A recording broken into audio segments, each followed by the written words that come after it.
Now let's talk for a while regarding misconceptions. I think Rabi can relate to my question because he was with Philippine Airlines and PAL Express before. I can clearly remember sometime 2006, 2007 until when e-ticket starts and you know online travel agencies and e-ticketing. When it started, Philippine travel agencies and even other agents are reacting as a competition. And reliability is a big issue back then. Now my question is, what are the common misconceptions with OTAs that you personally or representing your company that you would like to clarify to our viewers? Let's start with you, Ravi. Well, I guess the main one is that we're a competition to the local operators. Uh, well, as with any business, you would have multiple sales channels. You will have your direct channels. As I mentioned, in an offline world, you would also have your partners doing your reselling all over the globe. So that's essentially what we're doing. So we're an additional distribution channel for these operators rather than a direct competitor. Um, and I guess that's the biggest fear that many travel agencies have when working with us, that we'll get their customers. But as I would always emphasize, at the end of the day, they are the ones implementing or giving out the actual experience. So they will always have the opportunity, to have these customers, come back again and avail of more of their services in the future. So I mean that's I guess the biggest misnomer in terms of OTAs. Um, um, yeah.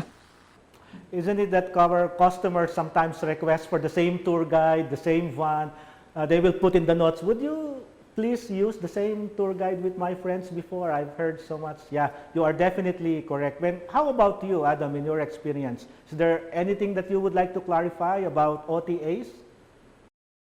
I think for me, it goes all the way back to the beginning. I think there are different OTAs that are serving different services. If it comes to flights and kind of that logistics side of things, it's quite a cutthroat business.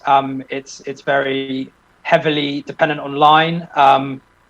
There, I think there's also something important to differentiate between someone that's an aggregator versus someone that's kind of actually a travel platform itself, or has got that direct connection with the suppliers, with the operators. So a lot of OTAs just scrape data online and put it in their own brand, and then it's basically looks just like something else, and that there's no real service there. It's just purely data scraping. The difference with sort of Zooblue and Guide to the Philippines is we've got that direct relationship with the operator. We're not scraping data. We've gone and got knowledge and information ourselves personally, and we're right at the important part of someone's holiday. It's about the experience they have. It's not about the function of getting to a destination with your flight. So there's a difference there, I think. If you're wanting to expand your channels and things like that, it becomes a very close relationship with the likes of Zooblue and Guide to the Philippines. It's not that you're just disappearing onto a massive platform and that's it. That's it. It's a lot more entwined and a closer relationship that our OTAs provide. And Ralph, I would just like to add one thing. I think another common thing that I hear from the operators, because we also work with hotels, and I guess that idea of OTAs undercutting the operators in terms of pricing.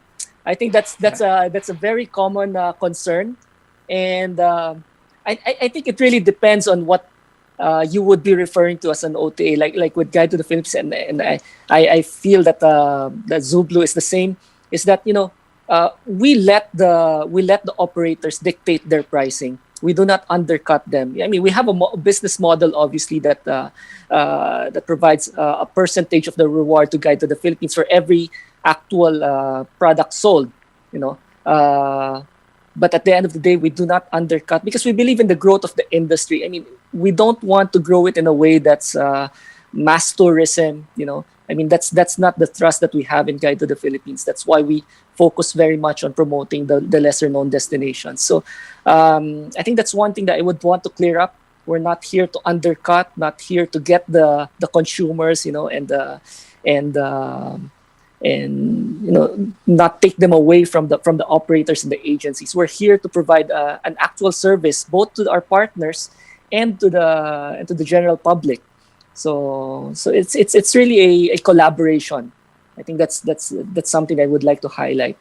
After this show, I'm going to partner with Zublu and Guides Philippines, and let's see how Yes, we can please. enjoy the benefits of working together. But anyway, That's good.